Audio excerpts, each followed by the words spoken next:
오늘 본문의 분위기가 예사롭지 않습니다. 저희는 이제 37절부터 오늘 읽었던 마지막 절까지 보겠는데요.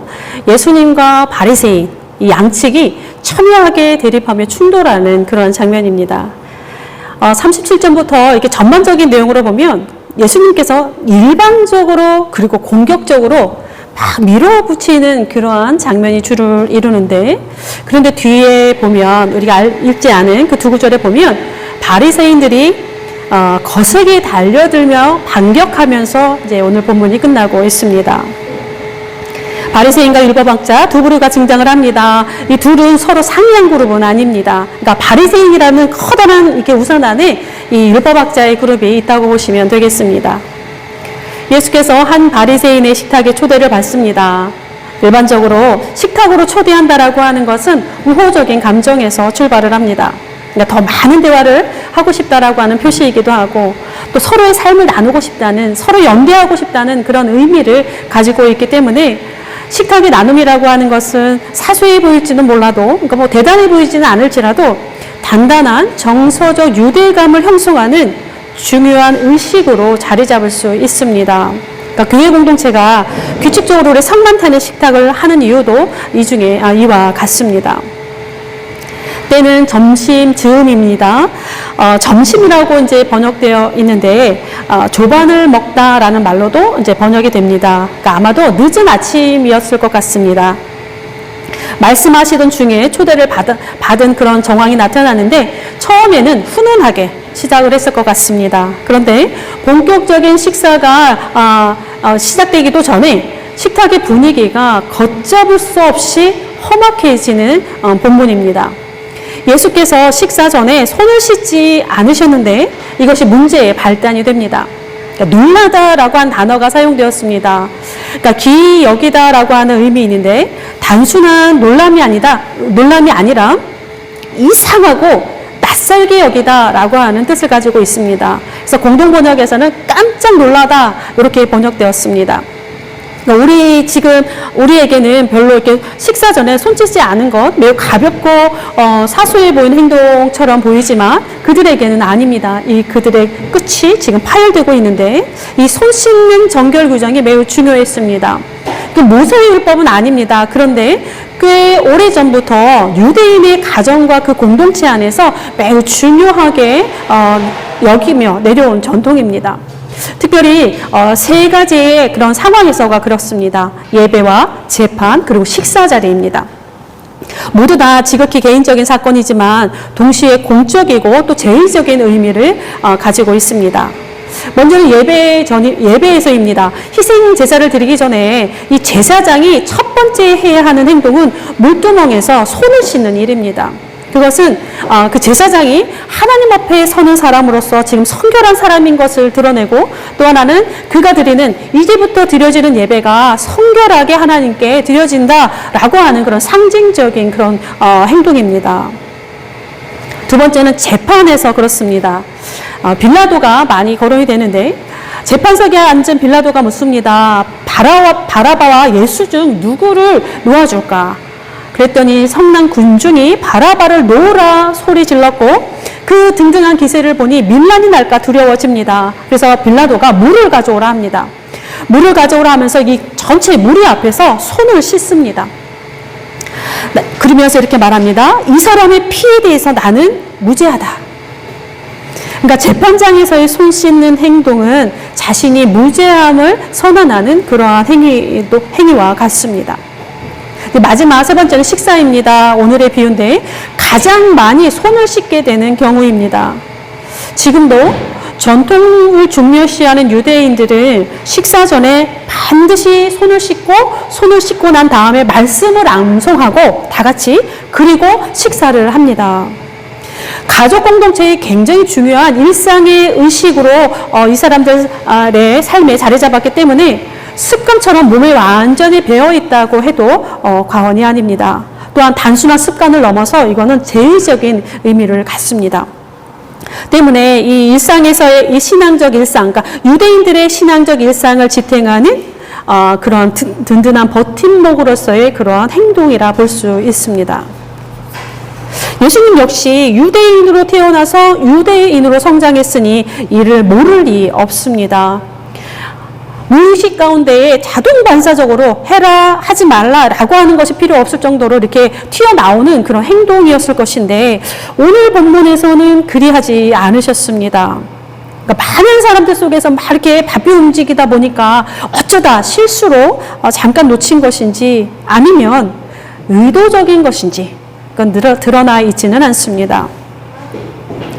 그렇게 해서 소란은 시작이 되었는데 예수님은 마치 벼르고 기다리신 것 마냥 그 틈새로 훅 들어오시면서 이 두 그룹을 아주 세게 강타하는 말들을 하십니다. 공통적으로 나타나는 단어가 무덤이라고 하는 단어인데 바리새인에게는 평토장한 무덤 같다. 율법 교사들에게는 무덤을 만드는 자들이다 하면서 일침을 가하시는 그런 장면입니다.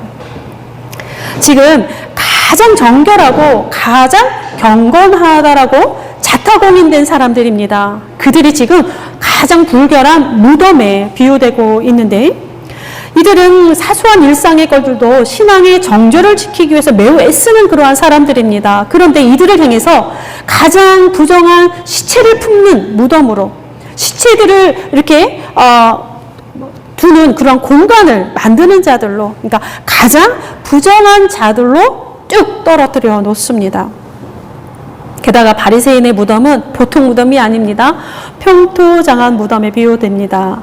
그러니까 봉분이 없이 이렇게 볼로 이렇게 보통 그렇게 하게 되는데 봉분이 없이 일반적인 땅처럼 평평하게 만든 무덤을 평토장 무덤이라 하는데 쓰인 단어는 보이지 않는, 눈에 보이지 않다라고 하는 그런 헬라어 단어가 사용되었습니다. 그러니까 무덤은 무덤인데 눈으로 식별할 수 없는 무덤입니다. 그러니까 표식을 하지 않는 무덤. 그 자체로서 위선이요, 가식이요, 매우 부정한 사건이 됩니다. 문제는 이 무덤이 사람들의 눈에 보이지 않기 때문에 사람들이 피해가기도 어렵고 그 위를 지나다니게 됨으로써 부지불식간에 다른 사람도 불결한 사람으로 만들어버리는 그러한 상황이 되는 것입니다. 그러니까 그야말로 이 바리새인들이라고 하는 존재가 이 부정의 숙주가 되는 그런 상황입니다. 다음은 율법교사입니다.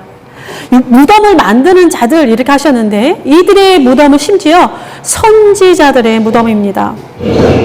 이스라엘 역사 속에서 선지자가 등장하는 순간은 항상 동일합니다. 나라와 백성이 엉뚱한 길로 갈 때, 하나님이 원하시는 그런 길로 가지 않을 때 어김없이 등장해서 심판을 선고하고 회개를 촉구하면서 말씀을 전하는 자들이 선지자들입니다. 물론 세상은 이들의 등장을 달갑게 여기지는 않습니다. 간혹 귀히 여김을 받은 적도 있지만 선지자들은 대체로 많은 핍박을 받고 종종 죽임을 당했습니다. 왜냐하면 이 음흉한 인간의 패부를 들춰내는 예언자적 메시지를 좋아할 사람은 아무도 없기 때문에 그렇습니다. 특히 지도자들이 더 그렇습니다. 예수께서는 이 율법교사의 본연의 임무를 이 선지자적 사명에 비유하고 계시는데 이들이 지식의 열쇠를 가져갔다 이렇게 그렇게 말씀하고 있습니다.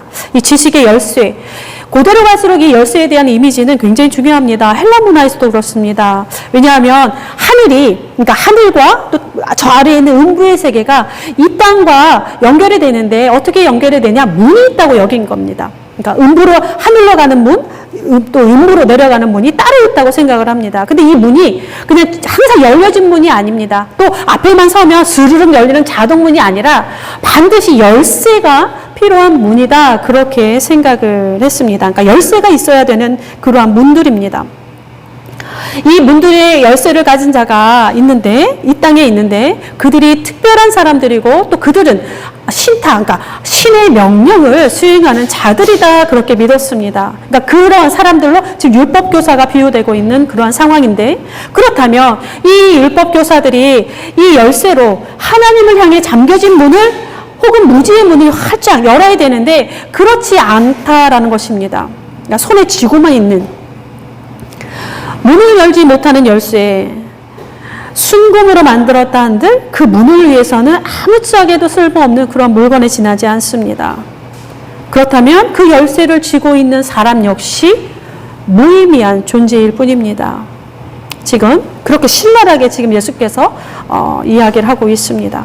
근데 이 그룹이 굉장히 잘했던 것이 있는가 봅니다. 바로 헌금입니다. 그 중에서도 11조가 오늘 등장하고 있는데, 이 예나 지금이나 그리고 모든 종교에서 11조는 가장 강력한 신앙의 행위로 꼽습니다.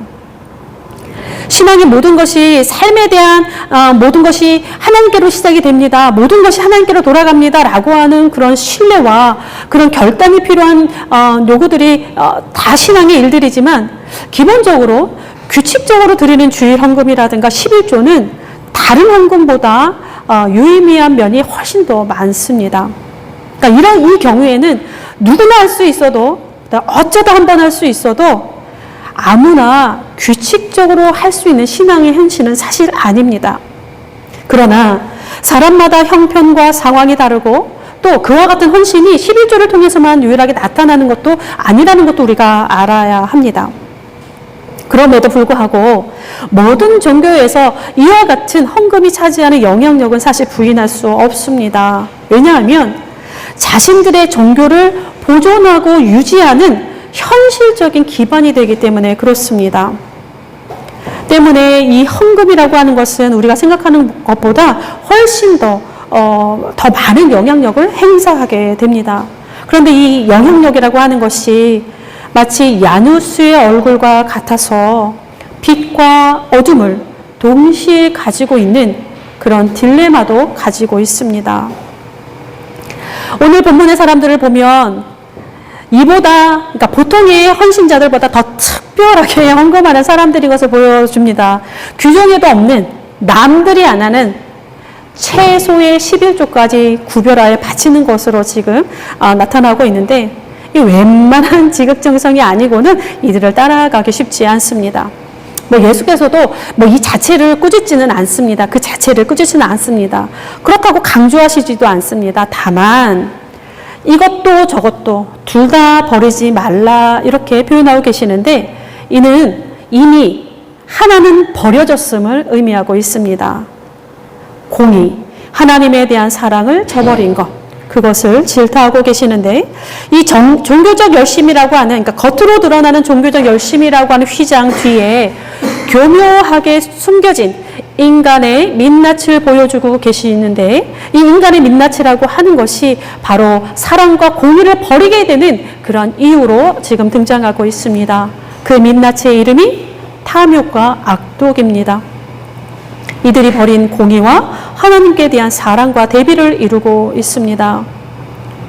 탐욕이라고 하는 말, 강탈하다, 약탈하다라고 하는 뜻을 가지고 있습니다. 악독이라고 번역된 단어는 이 앞선 탐욕과 관련된 도덕적인 것들로서 고통과 불행을 가져오는 그러한 것을 가리킵니다. 천개의 세상에 있어도 인간의 마음이라고 하는 것은 그 1000개를 다 갈망해도 모자란다. 그렇게 신앙의 선인들은 보았습니다. 그만큼 우리의 마음이 간사하고 탐욕스럽다라고 하는 것을 보여주고 있는데, 인간의 탐욕과 악독이라고 하는 것은 결국 자신의 유익을 위해서 어떤 식으로든 남의 것을 강탈하고 약탈하는 행위를 유발하게 되어 있기 때문에 그렇습니다.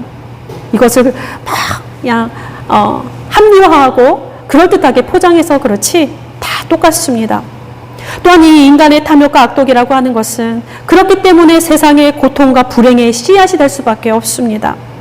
우리가 끊임없이 목도하는 바와 같이 인간의 탐욕에서 기인하는 이 강탈과 약탈이라고 하는 것은 언제나 약육강식의 정글의 법칙을 따르게 되어 있습니다. 그래서 고통과 절망의 구름은 언제나 사회적인 약자들 머리 위에 항상 머물게 되는 것입니다. 그러니까 겉으로 드러나는 종교적인 행위뿐만이 아니라 우리는 이것과 씨름해야 할 것입니다. 어쩌면 더 치열한 전쟁이 될 수도 있습니다. 그렇지 못한다고 한다면 우리의 모습은 43절을 닮게 되어 있습니다. 높은 자리, 시장에서 문안받기를 기뻐하는 그러한 자들의 모습입니다. 본질은 사라지고 온갖 신앙의 허영과 위선으로 치장된 하나님의 질서가 아니라 바벨과 만몬의 질서에 우리 생의 오와 열을 맞추는 기름진 종교인들의 모습입니다. 이들의 종교적 헌신이라고 하는 것은 하나님을 향한 사랑과 공의로운 삶이 아니라 이생의 자랑이 목표가 됩니다. 다만 그렇게 말하지 않을 뿐입니다. 허울 좋은 것으로 치장할 뿐입니다. 결국 이들의 신앙이라고 하는 것은 천박해집니다.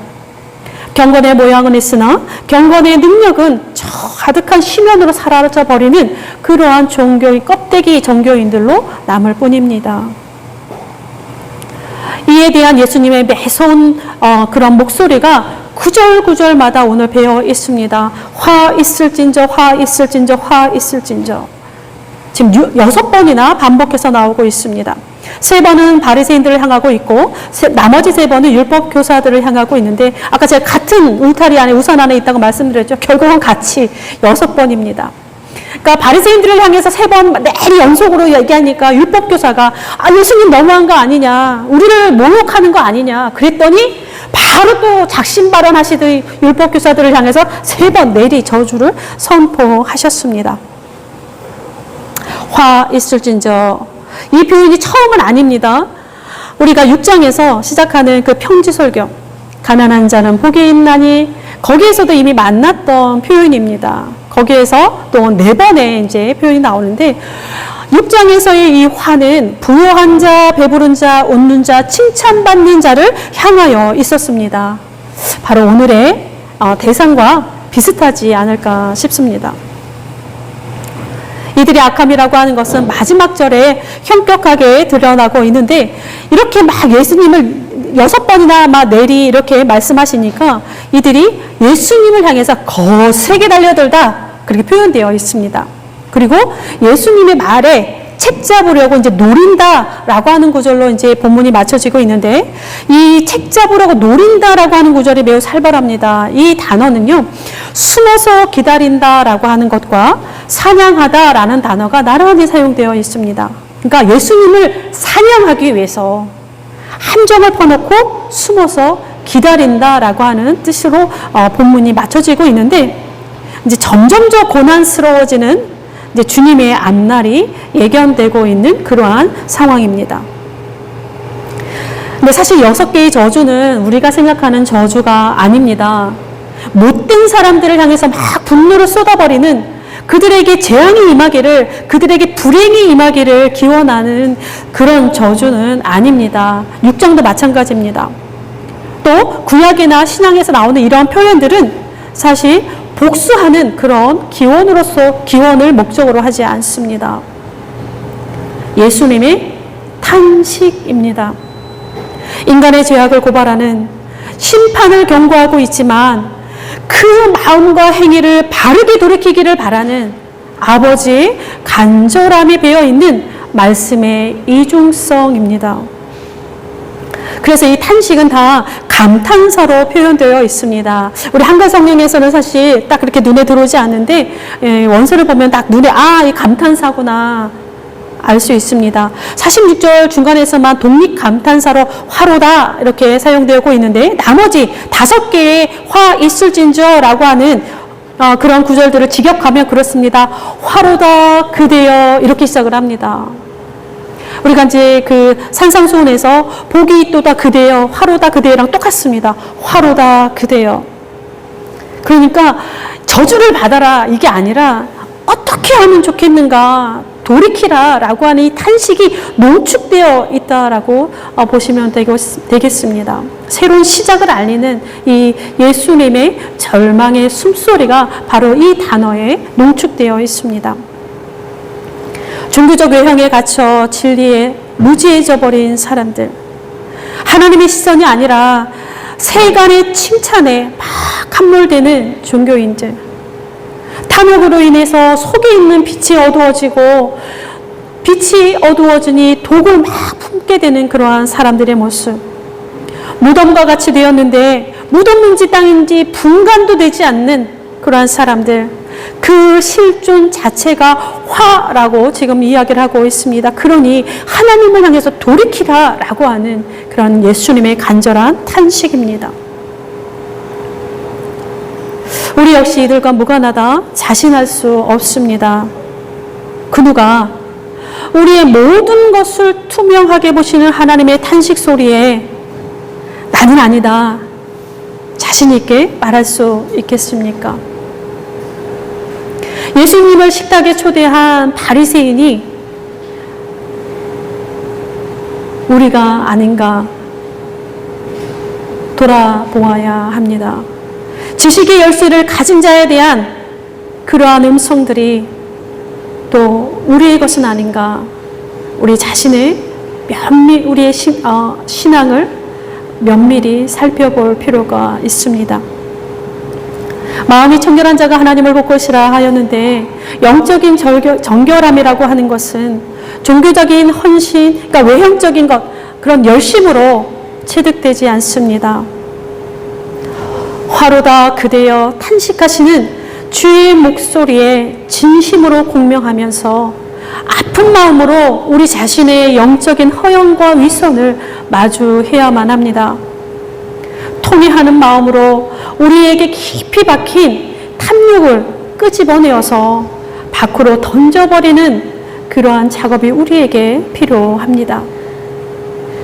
그래야 우리의 헌신도, 우리의 열심도 맑은 물이 되어서 세상 속으로 흘러갈 수 있습니다. 새롭게 한 주간을 주셨습니다. 우리의 귀와 우리의 마음이, 우리의 생각과 우리의 시간이 화로다 탄식하시는 예수님의 음성에 고요하고 묵직하게 그리고 진실되게 공명할 수 있기를 바랍니다. 기도하겠습니다. 온 우주와 천지 만물의 주가 되시는 하나님, 크신 주께서 작은 인생 하나하나까지 귀히 여기시니 오늘도 우리가 여기 있습니다. 주의 크심을 안다 하지만 진실로 알지 못하며 주의 높으심을 안다 하지만 진실로 무지한 인생입니다. 주님, 우리를 불쌍히 여겨 주옵소서.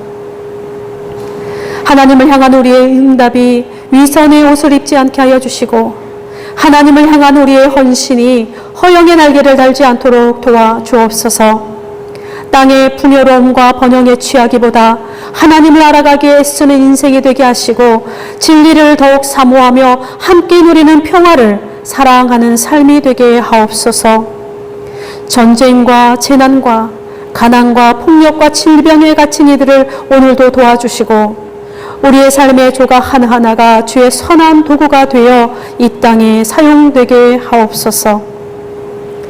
흠 없는 자로 흠 많은 우리에게 오신 예수 그리스도의 이름으로 기도드립니다. 아멘.